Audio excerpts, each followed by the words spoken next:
গল্প পার্ক স্ট্রিটের শুভ্র উপহার।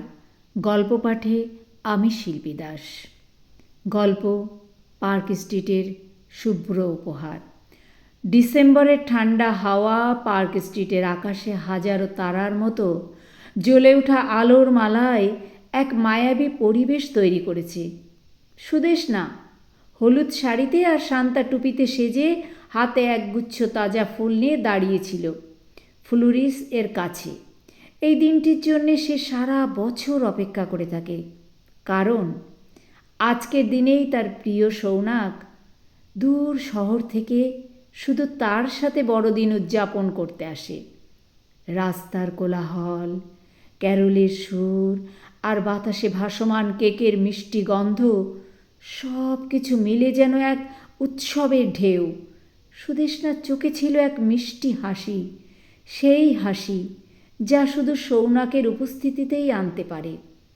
হঠাৎই ভিড়ের মধ্যে থেকে সৌনাককে দেখতে পেল সে। সৌনাকও লাল শান্তা টুপি পরে তার দিকে এগিয়ে আসছিল।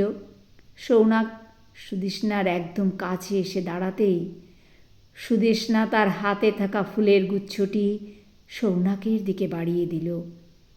ফুলের স্নিগ্ধ গন্ধ আর সুদেষ্ণার হাসি মাখা মুখ দেখে সৌনাকের চোখ দুটি উজ্জ্বল হয়ে উঠল। সারপ্রাইজ! সুদেষ্ণা ফিসফিস করে বলল, এগুলো তোমার জন্য, বড়দিনের উপহার। সৌনাক আলতো করে ফুলগুলো নিল এবং সুদেষ্ণার হাতের স্পর্শে এক শিহরণ অনুভব করল। এর চেয়ে সুন্দর উপহার আর কি হতে পারে?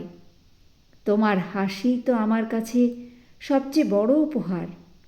ওরা দুজনে এরপর পার্ক স্ট্রিটের আলোক ঝলমলে রাস্তা দিয়ে হাঁটতে শুরু করলো। মাথার উপর থেকে হালকা বরফ পড়ার মতন সাদা ফেনা ঝরছে, যা বড়দিনের সৌন্দর্য আরও বাড়িয়ে তুলছে।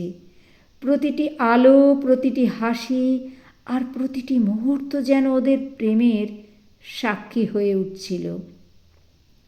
সৌনাক সুদেষ্ণার দিকে তাকিয়ে বলল, জানো, প্রতি বছর এই বড়দিনে যখন তোমার হাত ধরে পার্ক স্ট্রিটে হাঁটি, মনে হয় যেন পুরো পৃথিবীটাই আমাদের জন্য সেজে ওঠে।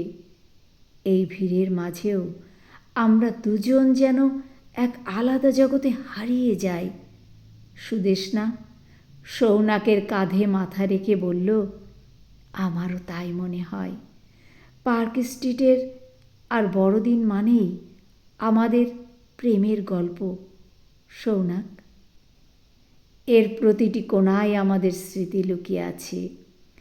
ওর হাতে হাত রেখে হাঁটছিল আর হাসছিল। পার্ক স্ট্রিটের ঝলমলে আলোয় তাদের প্রেম যেন আরও উজ্জ্বল হয়ে উঠছিল। প্রতিটি বড়দিন তাদের ভালোবাসার এই নতুন অধ্যায়ে লিখে যায়, আর এই দিনটি হয়ে ওঠে তাদের সম্পর্কের সবচেয়ে